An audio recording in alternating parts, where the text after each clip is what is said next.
here we go. Man, it is so good to see all you sons of bitches. I just got back from vacation, well, about a week ago. But you're probably wondering what the hell I'm doing jumping in your feed at 4:30 on a Thursday night. Going to get all about that here in a minute. And if you're listening to this on audio only, I go live on Facebook and YouTube when I do this section of the show, and soon to be Rumble. I literally just signed up for Rumble, and I can't do anything with Rumble unless I have 5 followers, apparently. So if you're on Rumble, go over there. B-Raw Podcast. I appreciate you hooking up there with me. And a shout out to Mike over at Savage Unfiltered Podcast for giving me the advice to be on Rumble. That is a pretty cool platform. There's a lot of shit going on. So I'll be exploring that as I go along. But what is this? This is one of 2 types of podcast or formats that I do within in the show. This is short and sweet, be about 10, 15 minutes, about shit I think you need to hear. And the other type is about 90 minutes, and it's every other week. I swap them every other week. Last week, I posted with Kyle Woods. That is one cool motherfucker. He is unbelievably inspiring. Would love for you to check that out. And then I got the Casino King coming up next week. And that episode I've been waiting for since I started this fucking project. This dude quit an amazingly lucrative job to play poker full time. So look out for that, because if you know me, follow me around, I'm a poker player. Y'all get that? I love to sling some cards. So check out Casino King and last week's episode of Kyle, Muay Thai guy. Whew, badass dude. But and then I can't go. Of course, I got to holler at you about the 2 companies that I connect with, help keep this project going. And I call this a project because I have some movements I'll be making that I've thought about when I first started this project. So I'm going to really get ramped up about that. But that's High Speed Daddy and Live Rishi. High Speed Daddy makes tactical baby gear, like diaper bags and lunch boxes and a whole bunch of other shit. And if you want an example of good customer service, holy shit, Craig nails it. God damn. I've been in customer service my whole life, literally my whole life. I ain't never seen something like that. And then Live Rishi, you guys, I've been spitting about these guys forever, and I still will. The Rishi rub is amazing. Keeps my old joints and muscles going.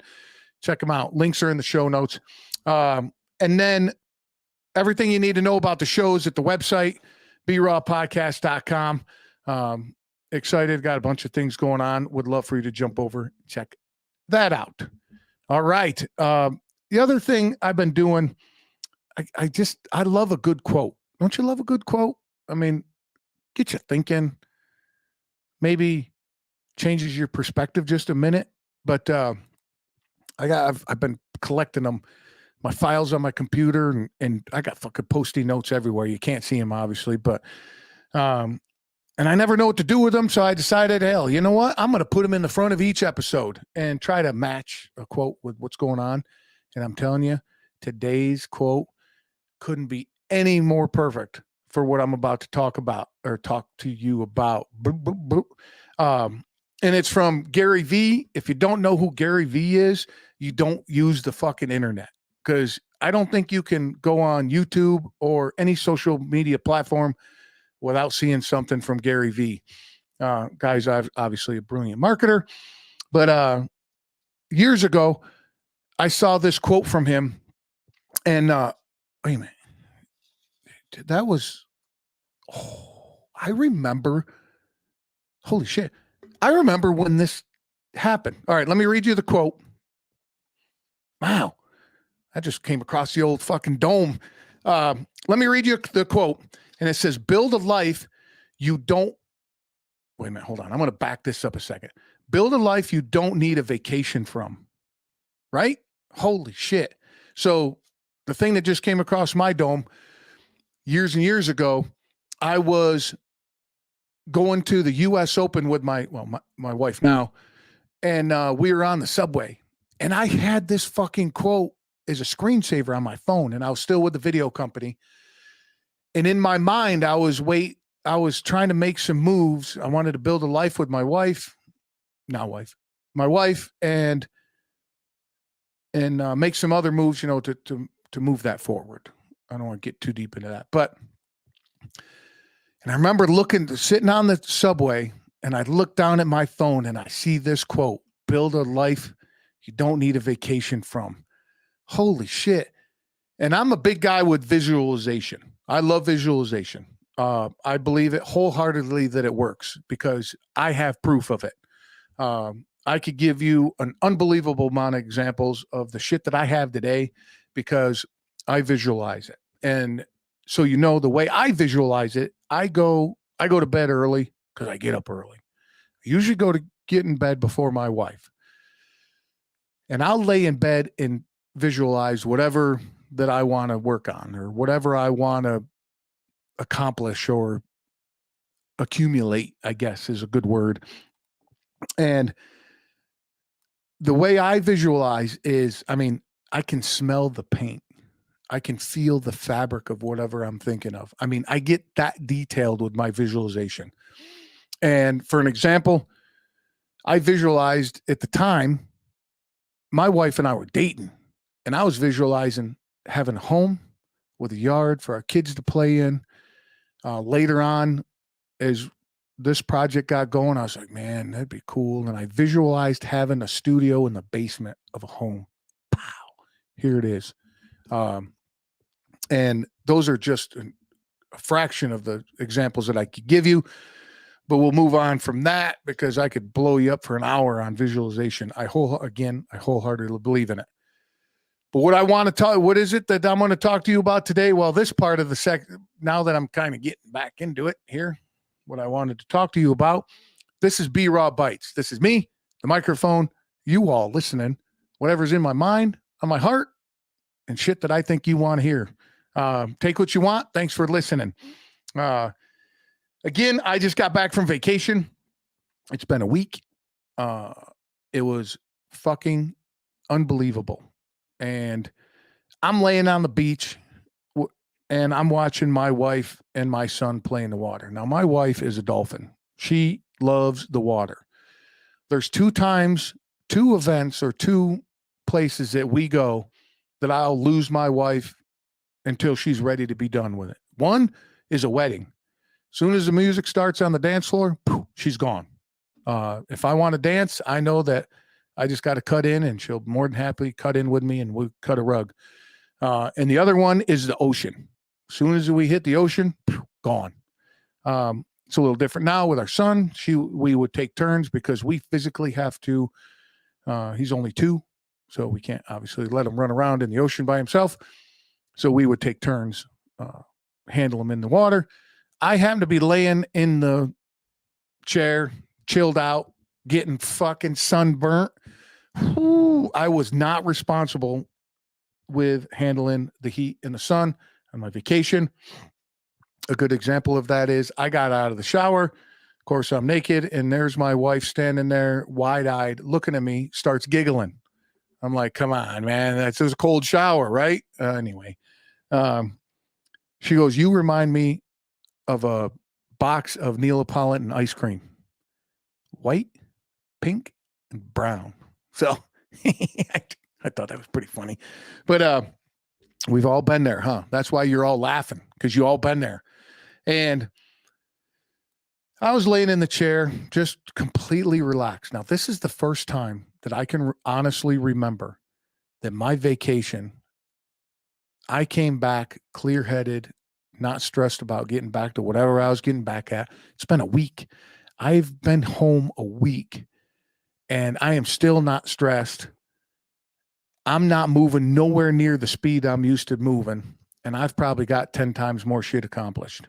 So take that, right? I'm still trying to figure it out. But yeah, of course we understand. And this conversation I had with a gentleman at the gym like a month ago, and I'm getting ready. I've worked out. I'm getting cleaned up. I'm ready to go. Not ready to go, but I'm getting done. And he's chatting with me, and I see him there, and we have some nice chats, and I bring up dreams. I say something about a dream, or dreams, hey man, must be nice to have whatever it was. I can't fucking remember. But he starts walking away out the door and he's putting his gloves on. And he stops. He fucking points at me. He goes, "Hey, bud." I say, "Yeah, what's up, man?" He goes, "Dreams won't chase you back." And he winks and walks out. And I went, shit. Oh, yeah, he's got a point. But the thing is, my mind was so busy and I was physically so busy, it didn't sink in. I went about my life. Every once in a while, I'd hear it in my mind. Oh, shit. Yeah, dreams don't chase you back. Holy shit. And I was laying on the beach. My mind was quiet. I was relaxed. And that guy came back in my mind. And I could see him go, dreams don't chase you back. Now, going back to Gary Vee, he talks about,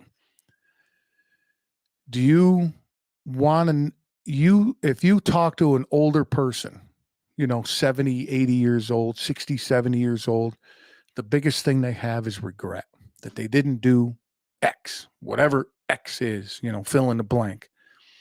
So now with the quote of build a life that you don't need a vacation from, which I honestly don't, or I have that life, but the vacation was nice. It was sweet. And then him saying that came in my mind as well about if you talk to an older person and they say they have regret about X, when this gentleman looked at me and told me that dreams don't chase you back, I think that's coming from a lot of experience from that dude. And it really sank in because my mind was not full of noise while I was on vacation. And that got me motivated. I'm still freaking pumped up about it. And I'm going to do what I can to keep pumped up. But I wanted to spread that to you all because I thought it was fucking cool. And do whatever you want with it. But remember, dreams don't chase you back. You got to get after it, man. Get some. But I like to close this section out, or this type of episode out, with a little fact about my home state of Jersey, and sticking to the theme of beach. Going to talk about the Jersey Shore and not about that stupid fucking show, the Jersey Shore. That has nothing to do with that clown show. But the actual Jersey Shore is 130 miles of coastline going from Sandy Hook to Cape May. God damn. That's a long, that's big. But I thought that was pretty cool. And I'm going to get you out of here because I know you got shit to do. But don't forget, High Speed Daddy, Live Rishi, links are in the show notes. My website, BeRawPodcast.com. I just got the merch store back straightened up. And again, that's directed toward my movement and the project thing that I have going on. So I thought that would be cool for you to check that out. I would love that. And remember, don't act cool. Be cool. Till next time.